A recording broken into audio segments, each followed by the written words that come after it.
ایسے ہی عشاء کی نماز کے بعد محفل جمی ہوئی تھی اور سارے مریدین سارے چاہنے والے خواجہ صاحب کے پاس بیٹھے تھے. اچانک خواجہ صاحب نے حکم دیا کہ آپ سارے لوگ اٹھ کر چلے جائیے. بات دراصل ایسی تھی تو جو یہ جلنے والے حسد کرنے والے لوگ تھے انہوں نے وہاں بھی سازش رچی اور اس قدر ایسی سازش رچی اس بار کہ انہوں نے ایک ایسے پیشہ ور قاتل کو اپوائنٹ کیا تھا کہ جس نے تقریباً 100 قتل کیے تھے. بہت فیمس تھا وہ قتل کرنے میں. مطلب وہ جس کی بھی سپاری لیتا تھا وہ کبھی فیل نہیں ہوتا تھا, وہ قتل کر کے ہی رہتا تھا. وہ اتنا زبردست آدمی تھا. ایسے آدمی کو ان لوگوں نے اپوائنٹ کیا تھا. اب اس کو لوگوں نے بتا دیا کہ یہ ہے, تم جا کر اس کو قتل کر دینا. اب یہ اپنے گھر سے نکلا ارادے سے کہ میں جا رہا ہوں اس شخص کو قتل کرنے کے لیے.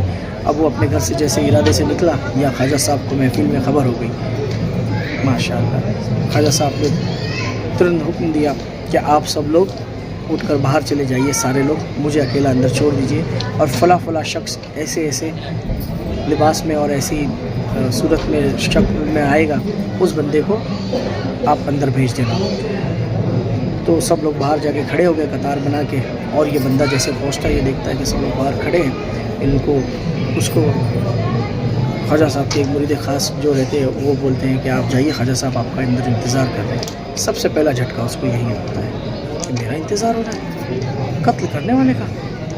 اب وہ جیسے ہی اندر انٹری کرتا ہے خواجہ صاحب اس کو نظر اٹھا کر دیکھتے ہیں اور سامنے سے سلام کرتے ہیں. وعلیکم السلام کرتا ہے. خواجہ صاحب کی نظریں جیسے ہی اٹھتی ہے اس پر وہ ہند الولی کی نظر, شہنشاہ ہندوستان کی نظر, ایسی نظر ہے جو نظر پڑنے پر چوروں کو ابدال بنا دیا کرتی ہے, اس پر گری. جیسی نظر وہ دیکھتے ہی رہ گیا خواجہ صاحب کو اور پانی پانی ہو گیا. خواجہ صاحب نے فرمایا کیا دیکھ رہا ہے, تو جس کام کے لیے آیا وہ کام کر اور چلا جا. دیکھ میں نے تیرے لیے پوری محفل خالی کر دی ہے تو اپنا کام کر کے چلا جا. اب تو بندہ پاگل ہو گیا, اس شخص کے ہوش اڑ گئے کہ یہ کیا معاملہ ہے, میں کس شخص کو قتل کرنے آ رہا ہوں. تو وہ بندہ آتا ہے اور خواجہ صاحب کے قدموں میں گر جاتا ہے اور وہ تو ویسے ہی اس کو پتہ چل جاتا ہے, باہر جتنے مردین خواجہ صاحب کے کھڑے ہوتے ہیں تو اس سے پتہ چل جاتا ہے کہ کوئی بڑی ہستی ہے. وہ قدموں میں خواجہ صاحب کے گر جاتا ہے اور فرماتا ہے اور کہتا ہے کہ حضور مجھے معاف کر دیجئے, اور میں غلط نیت سے آیا تھا لیکن آپ کی نظر نے مجھے پانی پانی کر دیا. آپ بہت اللہ کے بڑے ولی ہیں, حضور مجھے معاف کر دیجئے اور مجھے آپ کے ہاتھ پر بیعت کر دیجئے حضور. خواجہ صاحب فرماتے ہیں بیٹھیے, اور بٹھا کر خواجہ صاحب اس کو بیعت کرواتے ہیں.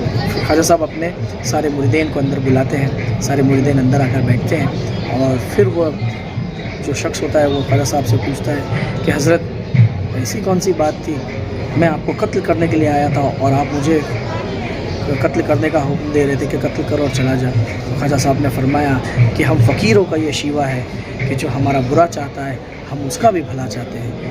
تو یہ ہے سچی کرامت, کسی مٹی کو سونا بنا دینا, کسی کو کیا کر دینا, کسی کو کیا کر دینا, یہ کرامت تو ہے ہی الگ چیز ہے.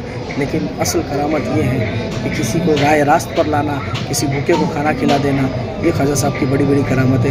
اس لیے خواجہ صاحب ہندوستان کے بادشاہ ہے, ہندوستان کے سلطان ہے, ہندوستان کے شہنشاہ ہے, اور آپ کی شہنشاہیت تا قیامت چلنے والی ہے. میں خواجہ صاحب کو بہت بڑا چاہنے والا ہوں, نظر عنایت فرمایا ہے. تو یہ ہے خواجہ صاحب کی آج کی کرامت. اور کچھ دیر میں ہم لوگ یہاں سے نکلنے والے ہیں. من نہیں کر رہا ہے اجمیر شہر کو چھوڑ کر جانے کا, کیا کریں, جانا تو ہے. کاش اللہ مجھے یہیں بسا دے. اجمیر کی بات ہی کچھ اور ہے اور اجمیر والے کی بھی بات کچھ اور ہے. سامنے گنبد مبارک ہے, میں آپ کو آخری دیدار کرا دیتا ہوں. یہ دیکھیے میں شیر کے نیچے بیٹھا ہوں, آگے سے جا کے بھی آپ کو دیدار کرا دوں گا انشاءاللہ. رات کے 10:30 بج رہے اور یہ اجمیر نگر ہے. دیکھیے میں مین گیٹ پہ کھڑا ہوں درگاہ شریف کے, اور اتنی رش ہے. اس طرف گلی میں بھی رش, اس طرف بھی رش. یہاں تو مین لین میں تو بہت زیادہ رش ہے. ہم لوگ رات کو 1 بجے پہنچے تھے تب بھی رش تھے. یہ اجمیر شریف کی خاصیت ہے, یہاں لوگوں کا ہجوم کبھی کم نہیں ہوتا. میں دربار سے باہر نکل رہا ہوں اور رات کو 1 بجے جیسے میں بتا رہا ہوں کہ نکلنا ہے, تو نیا ویڈیو پھر سے شروع کریں گے. اب اس ویڈیو کو یہی اینڈ کرتا ہوں. جب تک کے لیے سب کا بھلا, سب کی خیر.